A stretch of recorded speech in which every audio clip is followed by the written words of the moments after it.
अस्सलाम वालेकुम। हमने आज पढ़ना है प्रिपरेशन ऑफ अल्काइन। अल्काइन की प्रिपरेशन में 4 रिएक्शंस हैं जो प्रिपरेशन जिनके ज़रिए हमने करनी है।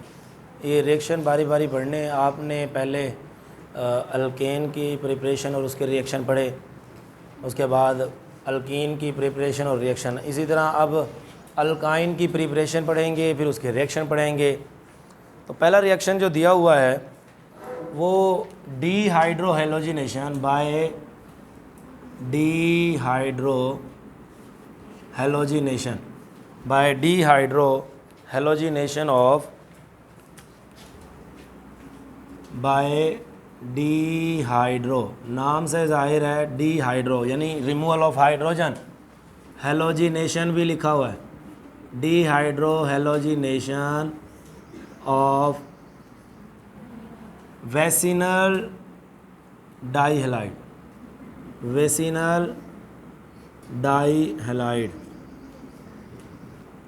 देखिए हेडिंग जो है ना वो बता देती है कि आपने रिएक्शन कैसे लिखना है। वेसिनल डाइहैलाइड ऐसे हाइड्रोकार्बन्स हैं जिनमें 2 करीबी कार्बन एटम के ऊपर हेलोजन जुड़ा हुआ होगा। देखो हमारे पास एक ये कार्बन, दूसरा कार्बन, इसके ऊपर यहाँ पर एक ये तो यहाँ पर एक हेलोजन जुड़ा हुआ है, यहाँ पर एक हेलोजन जुड़ा हुआ है। ठीक है, तो मैं फ़र्ज़ के यहाँ पर लगा देता हूँ जी R, ये R लगा दिया, यहाँ पर H लिख देते हैं। अब ये वेसिनल डाइहैलाइड है यानी 2 करीबी कार्बन एटम के ऊपर हेलोजन जुड़े हुए हैं, दोनों के ऊपर वेसिनल डाइहैलाइड। तो इसकी डीहाइड्रोहेलोजिनेशन करानी है यानी इसमें से आपने हाइड्रोजन भी खारिज कराना है और हेलोजन भी। तो इसके रिएक्शन कैसे होते हैं? ऑन ट्रीटमेंट, देखो जो वेसिनल डाइहैलाइड्स ऑन ट्रीटमेंट ऑफ वेसिनल डाइहैलाइड, जब आप वेसिनल डाइहैलाइड का रिएक्शन कराएंगे, डाइहैलाइड विद स्ट्रॉन्ग बेस की मौजूदगी में, स्ट्रॉन्ग बेस, इट एलिमिनेट्स, ये खारिज कर देता है, eliminates the two molecules of halogen acid यानी हाइड्रोजन और हैलोजन, इसको हम हैलोजन एसिड बोलते हैं। तो 2 मॉलिक्यूल निकल जाएंगे। तो 2 hydrogen, 2 molecule of hydrogen and halogen, यूँ लिख लें, hydrogen and halogen, hydrogen and halogen, ये 2 मॉलिक्यूल इसके निकल जाएंगे जब आप किसी भी वेसिनल डाइहैलाइड का स्ट्रॉन्ग अल्कोहल की मौजूदगी में रिएक्शन कराते हैं। देखो हमारे पास ये रिएक्शन में है RCH, ये एक रिएक्शन आपकी बुक में दिया हुआ है, HR, और यहाँ पर एक हेलोजन, ये फ़र्ज़ किया X, दूसरा हेलोजन X। हम स्ट्रॉन्ग बेस की मौजूदगी में रिएक्शन करा रहे हैं, स्ट्रॉन्ग अल्कोहल, स्ट्रॉन्ग बेस कह लें। तो क्या होगा कि ये 2 हेलोजन और दोनों हाइड्रोजन निकल जाएंगे। वैसे ये 2 स्टेप रिएक्शन है, सिंगल स्टेप में मैं लिखकर इसे दिखा रहा हूँ कि यहाँ से 2 हाइड्रोजन यानी ये 2 - 2HX हो रहा है, 2 हाइड्रोजन निकल रहे हैं, 2 हेलोजन, क्या बचेगा RC∭CR। देखो एक मॉलिक्यूल निकलेगा ना HX का तो डबल बॉन्ड बन जाएगा, फिर दूसरा मॉलिक्यूल निकलेगा फिर ट्रिपल बॉन्ड बन जाएगा, और यहाँ पर 2HX, ये 2 मॉलिक्यूल ना निकल गए हैं। ठीक है, अब ये किसी और के साथ, बेस के साथ रिएक्ट करके और डिफरेंट प्रोडक्ट में आ जाते हैं। बेसिकली ये चीज़ देखें कि यहाँ से 2 मॉलिक्यूल निकल रहे हैं। अब आप ना, ये तो मैंने एक जनरल रिएक्शन लिखा, हम एक एग्जांपल ले लेते हैं। हमारे पास है जी CH2 डबल बॉन्ड CH2, इसके साथ यहाँ पर सिंगल बॉन्ड है ब्रोमीन। हम इसका रिएक्शन कराते हैं बेस के साथ, अल्कोहलिक बेस की मौजूदगी में, अल्कोहलिक बेस, और ये हम 80 डिग्री सेंटीग्रेड पर टेम्परेचर पर ये रिएक्शन करा रहे हैं। क्या होगा, पहले रिएक्शन के अंदर देखो इस कार्बन से एक हेलोजन निकलता है ना, तो यहाँ से एक हाइड्रोजन जाएगा, यहाँ से अगर हेलोजन निकलता तो यहाँ से एक हेलोजन, ये अगर यहाँ से हेलोजन निकलता तो यहाँ से हाइड्रोजन जाएगा।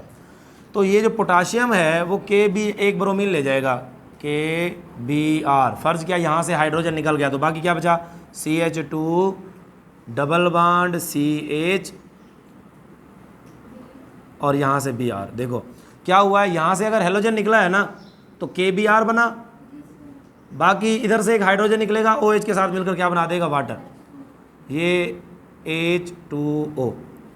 ये जो पोटाशियम है वो एक ब्रोमीन ले गया यहाँ से, और ये जो OH है वो दूसरे कार्बन के साथ हाइड्रोजन ले जाएगा, एक से हेलोजन निकलेगा दूसरे से हाइड्रोजन, तो ये एक प्रोडक्ट बन गई है। ये पहला स्टेप है। एक और स्टेप होगा दोबारा से, अभी इसको ले लो फिर से, CH2 डबल बॉन्ड CH और ये फिर ब्रोमीन, अब दोबारा से वही KOH, लेकिन अब आपको ड्रेस्टिक कंडीशन देनी पड़ेगी, अल्कोहलिक कंडीशन, अल्कोहलिक आपने देना है KOH, और इसमें अब टेम्परेचर रखना है 150 डिग्री सेंटीग्रेड। अब टेम्परेचर ज़्यादा देना पड़ेगा, ये डिफरेंट कंडीशन पर यहाँ पर इसको ज़्यादा कंडीशन देनी पड़ती हैं। दोबारा से अगर हम ये निकालना चाहते हैं तो ब्रोमीन और हाइड्रोजन, अब चूँकि यहाँ से ब्रोमीन निकल रहा है तो इधर से क्या निकलेगा, CH ट्रिपल बॉन्ड CH, यहाँ से पोटाशियम के साथ ब्रोमीन KBr, और साथ में क्या बन गया, H2O। ये हमारे पास है डिहाइड्रोहेलोजिनेशन और वेसिनल डाईहेलाइड। इसके बाद हमारे पास डीहेलोजिनेशन ऑफ टेट्राहेलाइड दिया हुआ है, डीहेलोजिनेशन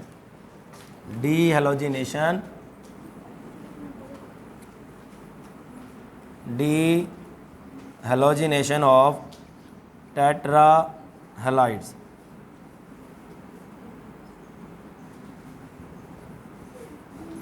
अब देखो, अब हमने ऐसा हाइड्रोकार्बन लेना है जिसमें ना 4 हेलोजन होंगे, टेट्राहेलोअल्केन बोल सकते हैं, लेकिन इसके अंदर ना आपने स्ट्रॉन्ग मेटल के साथ रिएक्शन कराना है। टेट्राहेलोअल्केन्स, व्हेन टेट्राहेलोअल्केन्स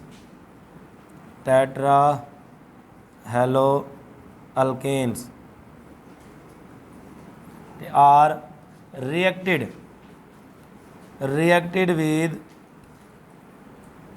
स्ट्रॉन्ग मेटल कौन सी हैं जी, मिसाल के तौर पर स्ट्रॉन्ग मेटल जिंक है, Zn हो गया, Hg मरकरी, दे प्रोड्यूस, तो पैदा होता है इथाइन या अल्काइन,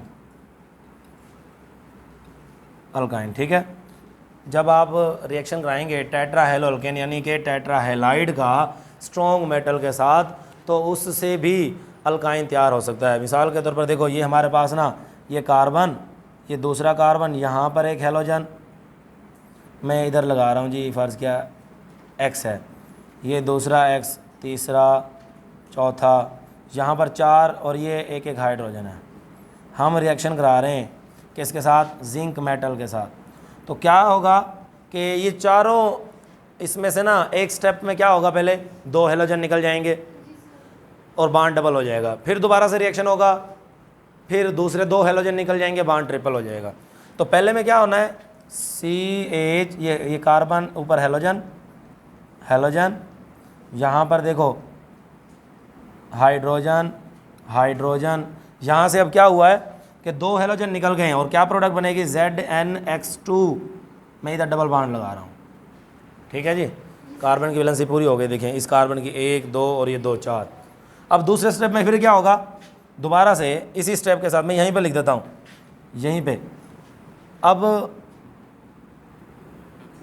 अब देखो, हम ना दोबारा से इसका रिएक्शन करा रहे हैं किसके साथ, Zn के साथ। मैं इसको ये यहाँ पर हम इसको, ये हमारे पास रिएक्टेंट है 2 बुनियादी तौर पे, ये तो प्रोडक्ट दूसरी है, इसको साइड पे कर दें।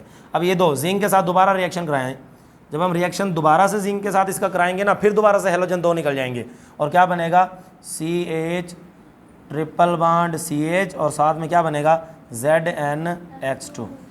क्या हुआ है कि दोबारा से दोनों हेलोजन निकल जाएंगे, बॉन्ड फिर दोबारा से एक और बॉन्ड मर जाएगा, यानी ट्रिपल बॉन्ड हो जाएगा। तो मैं अब इसको ना, ये तो जनरल रिएक्शन लिखा हमने, हम एक एग्जांपल ले लेते हैं हमारे पास है जी टेट्राहेलाइड, टेट्राहेलोअल्केन, ये कार्बन, यहाँ पर एक ब्रोमीन है, कार्बन दूसरा ब्रोमीन, यहाँ पर नीचे ब्रोमीन, ब्रोमीन हाइड्रोजन, हाइड्रोजन। अब हम एक हैवी मेटल के साथ, स्ट्रॉन्ग मेटल के साथ, यानी हमारे पास है जी जिंक, इसके साथ हम रिएक्ट करा रहे हैं, ZnBr2, ये प्रोडक्ट बनती है, ठीक है। 2 हैलोजन निकल गए तो बांड क्या बना, CH डबल बांड CH, ये जो रिएक्टेंट बचेगा Br, साथ में फिर Br। अब दोबारा से फिर CH, इसके ऊपर ब्रोमीन, डबल बांड ब्रोमीन और ये H, फिर दोबारा से जिंक के साथ रिएक्शन करेंगे, जिंक फिर दोबारा से ZnBr2, लेकिन अब इथाइन बन जाएगा हमारे पास, ट्रिपल बांड CH, ठीक है जी। ये हमारे पास 2 मेथड हो गए हैं प्रिपरेशन ऑफ अल्काइन के। तीसरा मेथड दिया हुआ कोल्ब्स इलेक्ट्रोलाइटिक मेथड। आपने ना तीनों तरीके, ये पहले आपने अल्केन की प्रिपरेशन कोल्ब्स मेथड के ज़रिए की है, फिर उसके बाद अल्कीन की है, अब alkyne by the electrolysis of salt of unsaturated hydrocarbon, ये जस्ट मैं कह सकता हूँ Kolbe's electrolytic method, Kolbe's electrolytic method, Kolbe's electrolytic method, Kolbe's electrolytic method, Kolbe's electrolytic method. अब हमने ना साल्ट ले लेना है। देखो पहले हमने ना, हम ले रहे थे डाई कार्बोक्सिलिक एसिड, ठीक है, जिसमें COOH 2 ग्रुप लगे हुए हों, लेकिन अब हमने लेना है अनसेचुरेटेड। वहाँ पर लेते थे सेचुरेटेड सिंगल बांड वाला, यहाँ पर है अनसेचुरेटेड। हमने ले लेना है सबसे पहले unsaturated salt of unsaturated, CH double bond CH, C double bond O OH, C double bond O OH। अब ये हमारे पास डाई कार्बोक्सिलिक एसिड है, लेकिन कौन सा, अनसेचुरेटेड डाई कार्बोक्सिलिक एसिड। अब सबसे पहले हम इसका रिएक्शन कराते होते हैं, किसके साथ रिएक्शन कराते हैं, हम ये मैकेनिज्म लिख रहा हूँ मैं, क्या करते हैं हम सबसे पहले ना इसका बेस के साथ रिएक्शन कराते हैं, KOH के साथ, फ़र्ज़ किया मैंने रिएक्शन करा दिया 2KOH। अब क्या होगा, इसकी जब इलेक्ट्रोलाइसिस होगी, वाटर की मौजूदगी में इसकी इलेक्ट्रोलाइसिस हो रही है, ब्रेक डाउन हो रही है। अब ये जो पोटाशियम, 2 पोटाशियम है, देखो यहाँ से 2 हाइड्रोजन निकलेंगे, इन 2 OH के साथ मिलकर क्या बना देंगे, वाटर के मॉलिक्यूल, और ये 2 पोटाशियम इसके साथ जुड़ जाएंगे, CH double bond CH, C double bond O K, यहाँ से H निकला, क्या आ गया, इसी तरह यहाँ पर C double bond O K, यहाँ से जो H निकला, ये 2 जो H निकले ना, 2 OH के साथ मिलकर बना देंगे 2H2O। अब हमारे पास ये चीज़ जो बनी है ना, ये है potassium salt of unsaturated di carboxylic acid, ये साल्ट बन गया। अब इस साल्ट को हमने डालना होता है इलेक्ट्रोलाइटिक टैंक के अंदर। हमारे पास ये इलेक्ट्रोलाइटिक टैंक होता है, इलेक्ट्रोलाइटिक टैंक, इलेक्ट्रोलाइटिक टैंक, ये इलेक्ट्रोलाइटिक टैंक के अंदर हमने क्या चीज़ डाली है, इसको हमने डाल दिया, इसको इसके अंदर डाल देते हैं, और हमारे पास कौन से आयन बनेंगे, जब वाटर की मौजूदगी में ये आयन देगा, CH double bond CH, C double bond O negative, C double bond O negative, ठीक है जी। और साथ में दूसरा आयन क्या बनेगा, 2 पोटाशियम आयन, ये वाले, और वाटर कौन से आयन देंगे, 2H पॉजिटिव और 2OH नेगेटिव। ये 4 आयन मौजूद हैं। कौन कौन से आयन मौजूद हैं, ये अनसेचुरेटेड डाई कार्बोक्सिलेट आयन बना हुआ है ये वाला, और साथ में 2K पॉजिटिव है, 2H पॉजिटिव, 2OH नेगेटिव, ये हमारे पास आयन है 4। अब इसके अंदर चूँकि ये इलेक्ट्रोलाइटिक टैंक है, इसमें 2 इलेक्ट्रोड होते हैं। अब एक इलेक्ट्रोड जिसको बैटरी के पॉजिटिव टर्मिनल से जोड़ा हुआ, उसके ऊपर चार्ज क्या आ जाएगा, पॉजिटिव, और जिसको बैटरी के नेगेटिव टर्मिनल से जोड़ा हुआ है, उसके ऊपर चार्ज आ जाएगा नेगेटिव। ये 2 इलेक्ट्रोड जुड़े हुए हैं। अब इसको मैंने बैटरी के पॉजिटिव टर्मिनल से जोड़ा है, तो इसके ऊपर चार्ज पॉजिटिव आ जाएगा और इसके ऊपर नेगेटिव चार्ज आ जाएगा, ठीक है जी। इसको हम क्या नाम देते हैं, एनोड का, और इसको क्या नाम देते हैं, कैथोड। तो ये हमारे पास 2 इलेक्ट्रोड फिट है। अच्छा जी, अब जाहिर है एनोड के ऊपर पॉजिटिव चार्ज है, एनोड पर हमेशा ऑक्सीडेशन होती है। जो पॉजिटिव आयन है वो कहाँ जाएंगे, पॉजिटिव आयन कहाँ जाएंगे, कहाँ पे जाएंगे, एनोड पर। पॉजिटिव आयन ऐसे कैथोड पर जाएंगे। तो कैथोड ये वाला है, नेगेटिव चार्ज। यहाँ पर जो पॉजिटिव आयन है वो इस तरफ जाएंगे, और जो नेगेटिव आइन है वो कहाँ पर जाएंगे, एनोड पर। एनोड पे देखो ये नेगेटिव आइन दो हैं, एक दो OH आइंस मौजूद है और इसी तरह ये कार्बोक्सिलेट डाई कार्बोक्सिलेट जो आइन मौजूद है हमारे पास अनसैचुरेटेड वाला वो भी है। अब जो आइन नेगेटिव आइन है उन्होंने इलेक्ट्रॉन लूज़ करने जाके, तो दो नेगेटिव आइन है, इनमें से कौन सा जाएगा जिसकी सलाहियत ज़्यादा है, टेंडेंसी ज़्यादा है इलेक्ट्रॉन लूज़ करने की, और वो कार्बोक्सिलेट आइन वाले की है। ये इलेक्ट्रॉन जल्दी से लूज़ कर देता है, OH जल्दी से इलेक्ट्रॉन नहीं दे सकता। तो ये जो आइन है ना ये जाएगा एनोड पर। मैं रिएक्शन लिख रहा हूँ एट एनोड।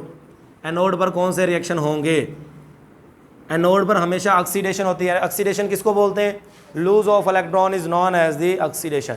तो ये जो कार्बोक्सिलेट आइन जो है ना, डाई कार्बोक्सिलेट आइन, ये जाएंगे इसके पास जाके इलेक्ट्रॉन देने की कोशिश करेंगे, 2 इलेक्ट्रॉन। तो हमारे पास ये है जी CH डबल बाड CH, C डबल बाड O नेगेटिव, C डबल बाड O नेगेटिव।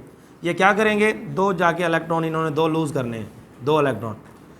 ये ऑक्सीजन के पास 2 इलेक्ट्रॉन है, इसके पास 2 इलेक्ट्रॉन इजाफी, ये 1 इलेक्ट्रॉन लूज़ कर देता है इनमें से, ये ऑक्सीजन एक ये लूज़ करेगा, CH डबल बाड CH, C डबल बाड O, इसके पास 1 इलेक्ट्रॉन रह गया, ताक इलेक्ट्रॉन रह गए यानी फ्री रेडिकल, C डबल बाड O फ्री रेडिकल, और साथ में 2 इलेक्ट्रॉन किसको मिल चुके हैं, एनोड को। एनोड अब इन 2 इलेक्ट्रॉन को ऊपर दे देगा, इस तरह सर्किट में मूव करना शुरू कर देंगे 2 इलेक्ट्रॉन ऐसे, और यहाँ तक पहुँचाएंगे 2 इलेक्ट्रॉन। ठीक है, ये हम आगे एनोड पर पढ़ेंगे ये बात, जो 2 इलेक्ट्रॉन आगे जा रहे हैं। अब ये जो 2 इलेक्ट्रॉन यूज़ हुए ये बना है फ्री रेडिकल हमारे पास। फ्री रेडिकल जो है अनस्टेबल सब्सटेंस होती है, वेरी रिएक्टिव होती है, वो कोई आइन नहीं होता, उसके ऊपर कोई चार्ज नहीं होता, लेकिन वो अनस्टेबल है, फ़ौरन से रिएक्ट करना चाहती है, टूटना चाहती है। या तो CH डबल बाड CH, C डबल बाड O इसे, और ये O फ्री रेडिकल यहाँ पे। अब ये CO2 अलहदा, ये CO2 अलहदा, 2 CO2 मिलकर क्या बना देंगे, ये 2, एक कार्बन 2 ऑक्सीजन, एक कार्बन 2 ऑक्सीजन, 2 CO2, साथ में बाकी चीज़ क्या बनेगी। अब इसके पास 1 इलेक्ट्रॉन बचा हुआ है यहाँ से, C कार्बन ने जो यहाँ से अलहदा हुआ है, बांड टूटा है, एक इसके पास है, ये दोनों मिलकर बांड को बढ़ा लेते हैं, CH ट्रिपल बांड। तो ये हमारे पास इथाइन तैयार होगी जो हम प्रिपेयर करना चाह रहे थे। ठीक है जी, ये तो हुए हैं, किस पे रिएक्शन हुए, एनोड पर। अब कैथोड पर रिएक्शन देखें, कैथोड पर रिएक्शन। अब देखो 2 इलेक्ट्रॉन जो है ना, 2 इलेक्ट्रॉन इस तरह से मूव करते हुए कहाँ पे जा रहे हैं, इधर आ गए हैं। अब यहाँ पर कौन सी चीज़ें जाएंगी जिनके ऊपर पॉजिटिव चार्ज है, वो जाएंगे कैथोड के पास। कैथोड के पास कौन जल्दी जाएगा, जिसकी सलाहियत ज़्यादा इलेक्ट्रॉन लेने की, और वो हाइड्रोजन आइन है। हाइड्रोजन आइन फ़ौरन से जाके 2 इलेक्ट्रॉन ले लेता है और हाइड्रोजन गैस बनाता है। देखो 2H पॉजिटिव 2 इलेक्ट्रॉन लेके क्या बना देगा, H2 गैस। देखो एक H पॉजिटिव है ना, इसने 1 इलेक्ट्रॉन ले लिया, ये न्यूट्रल हो गया। दूसरा H पॉजिटिव, उसने भी 1 इलेक्ट्रॉन ले लिया, वो न्यूट्रल। अब दोनों मिलकर ही क्या बना देते हैं, H2। ठीक है, इसी तरह हुआ है, H के पास कोई इलेक्ट्रॉन नहीं था, एक ने 1 इलेक्ट्रॉन लिया, दूसरे ने भी 1 इलेक्ट्रॉन लिया, और दोनों ने H2 गैस बना दी। अच्छा, अभी और क्या चीज़ बची हुई है इसके अंदर, 2K पॉजिटिव और 2OH, ये दोनों मिलकर क्या बना देते हैं, 2 पोटाशियम हाइड्रोक्साइड बना देते हैं। 2K पॉजिटिव 2OH नेगेटिव, दोनों मिलकर क्या बना देते हैं, 2KOH। ये हमारे पास रिएक्शन हो रहे होते हैं एट कैथोड। ये 3 तरीके हमने प्रिपरेशन के देखे, इसमें प्रिपरेशन ऑफ अल्काइन के। इनको नोट कर लें, कोई क्वेश्चन है तो बताएं, शाबाश।